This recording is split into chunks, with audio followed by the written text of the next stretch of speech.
In today's math lesson, we have the slope-intercept form, and we are going to find the slope and the y-intercept from it. Let's start this process by learning about the different parts of our equation. So the slope-intercept form of an equation is y equals mx plus b. This is the most common form of a linear equation that you will come across in your studies. And truthfully, if you ask most adults what they remember from Algebra 1 as a kid, this is probably the equation, the answer that they're going to come up with, is they'll look at you with a blank stare and then say, y equals mx plus b? Yes, that is Algebra 1.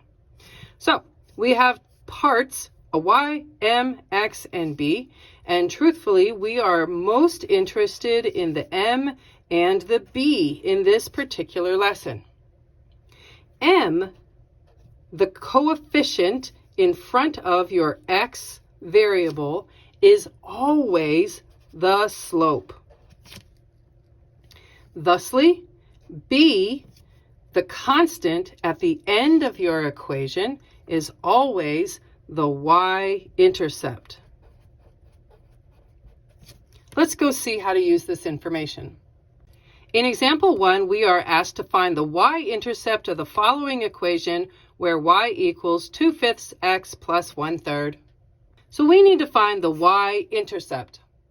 In an equation, the y-intercept is only a number. It is the constant term in your equation. It never has an x next to it. Looking at our introduction, we see that our y-intercept is b, here at the very end of your equation. Thusly, our 1/3 is in that position, and we can say with confidence that b, our y-intercept, is 1/3. I have been asked, hey, is it always b? Is that always the y-intercept? And the answer is yes. And there you go. In example 2, we are again asked to find the y-intercept of the following equation where y equals 8x minus 4. In this problem, we are again asked to find the y-intercept. We learned in the introduction and in the previous problem that b, the y-intercept, is always this constant term here at the very end of the equation, and it does not have a variable, an x, attached to it, pushed up on it, next to it.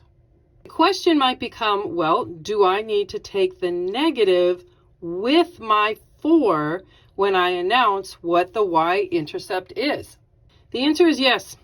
Yes, you must use this minus sign in your answer when announcing what the y-intercept is. As a result, we can now say with confidence that b, your y-intercept, is equal to -4. And there you go. In example 3, we are asked to find the slope of the line where y is equal to -1/4 x plus 3. In this particular example, we are asked to find the slope. As we know that the slope comes from this first portion inside, in front of, that doesn't sound right. As we're looking for the slope, we remember that it comes from the first part of our equation up here with the x. So the slope is the number attached to the x. This is true. But the slope is only the number.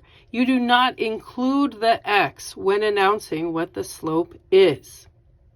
So as a result, we can announce that m, our slope, as m is always the letter, the variable, the symbol representing slope, is a -1/4. Not 1/4 x, just 1/4. -1/4. And there you go. In example 4, we are asked to find the slope of a line where y is equal to 7/3 x minus 3/2. As we are asked to find the slope, we remember from the previous problem that the slope is always attached to the x. It is the number directly in front of the x. So no work needs to be done in finding it. Just remember that the slope is only the number in front of the x. It does not include the x itself. And yes, that matters and it is important. So for this particular equation, our slope m is equal to 7/3. And there you go. In our fifth example, we are asked to find the y-intercept of the following equation where y is equal to 6/5 x plus 5/9. Since we are being asked to find the y-intercept, we remember that that is b. It comes at the very end of your equation. It does not have an x attached to it. So it is this last term right down here. And you do not need to state the plus sign. It is understood to be positive. Thus, b is equal to 9/5. And there you go. In example 6, we are asked to find both the slope and the y-intercept of the line where y is equal to -6x. Let's start by finding the slope. We remember that the slope, represented with the letter m, is always found here in front of the x. Not including the x, just in front of the x. So our slope is -6. But what happens when there is nothing being shown in the b position? If there's not a b value showing in the equation, you might say, well, nothing is there. And I'd say, true. What is the number for nothing? And hopefully you would say, oh, well, the number for nothing is 0. And we can place that here at the end of our equation with an understood positive, a plus, even though you can't really have positive nothing or negative nothing.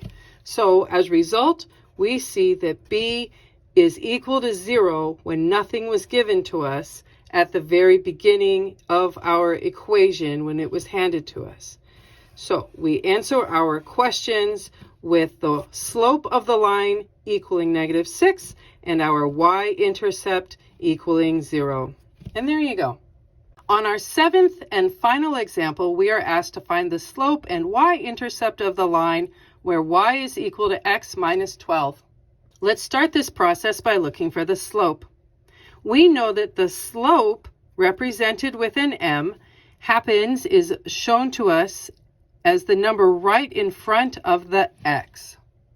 If there is no number showing in front of the x, due to there being an x at all, it is understood that there is one x here in the equation. As a result, there is understood to be an invisible 1 in front of the x, and thus our slope is 1.